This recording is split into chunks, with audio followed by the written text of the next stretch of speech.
प्रश्न है, कोई व्यक्ति 1,40,000 रुपए दो प्रकार के बॉन्डों में निवेश करना चाहता है। बॉन्ड ए पर 12% वार्षिक आय तथा बॉन्ड बी पर 16% वार्षिक, परंतु यह प्रतिबंध है कि बॉन्ड बी में निवेश राशि बॉन्ड ए में निवेश राशि के 40% से अधिक नहीं हो सकती। वह व्यक्ति प्रतिवर्ष कितनी अधिकतम आय प्राप्त कर सकता है?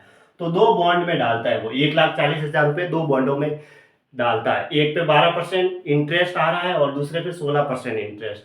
अब बॉन्ड बी में जो निवेश राशि है, ये शर्त कह रहा है, एक कंडीशन दे रखी है कि बॉन्ड बी में जो निवेश राशि है वो ए में निवेश राशि के 40% से अधिक नहीं हो सकती। यानी बॉन्ड ए में अगर 100 डाले तो 100 का 40%, 100 गुणा 40/100 यानी कि 40 होता है। 100 का 40% 40 होता है। तो बॉन्ड बी में जो रुपए डाल रहा है, बॉन्ड ए में डाले गए रुपए से 40% से एक्स्ट्रा नहीं हो सकते। इसने कहा है कि बॉन्ड बी में निवेश राशि बॉन्ड ए में निवेश राशि के 40% से अधिक नहीं हो सकती। ऐसे बॉन्ड बी में जो निवेश राशि है बॉन्ड ए में निवेश राशि के 40% से अधिक नहीं हो सकती। मतलब बॉन्ड ए में अगर 100 डालेगा तो 100 का 40% है वो बी में 40 ही डालना पड़ेगा। फिर ये 40 से ज्यादा नहीं डाल सकते, ये रूल्स है इसने कहा। अब 100 + 40 यानी कि 140 की वैल्यू तो दे रखी है, 1,40,000 रुपए में दे रखी है। तो एक की वैल्यू क्या हो गई, इसको इससे काटा तो एक की वैल्यू हमारे 1,000 रुपए आई। ठीक है, तो 100 की वैल्यू क्या होगी, 100 को 1,000 से गुणा कर दो, ये लो इतने रुपए हो गए। 40 को 1,000 से गुणा करेंगे तो 40 की वैल्यू आ जाएगी 40,000 रुपए। अब इनका जो भी इंटरेस्ट है वो आ रहा है, उस हिसाब से इंटरेस्ट ले लो। वो अधिकतम साल में कितनी आय प्राप्त कर सकता है, इसने कहा वह व्यक्ति प्रतिवर्ष कितनी अधिकतम आय प्राप्त कर सकता है।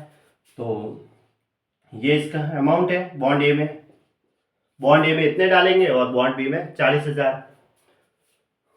बॉन्ड ए पर भी कितना परसेंट इंटरेस्ट है, 12%। 12 गुणा एक साल के लिए है सब, प्रतिवर्ष बटा 100।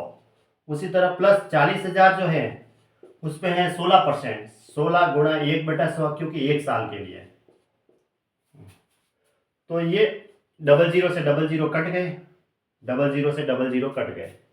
ठीक है, तो इधर तो आए मेरे 12,000 प्लस उधर कितना है 64,100 बराबर कितना हुआ टोटल 12 और 6 18,400 रुपये। 18,400 रुपये आए, ये एक जीरो ये आंसर आ गए 18,400, यानी कि ऑप्शन ए राइट है। 18,400 रुपये अधिकतम इनकम प्राप्त कर सकता है।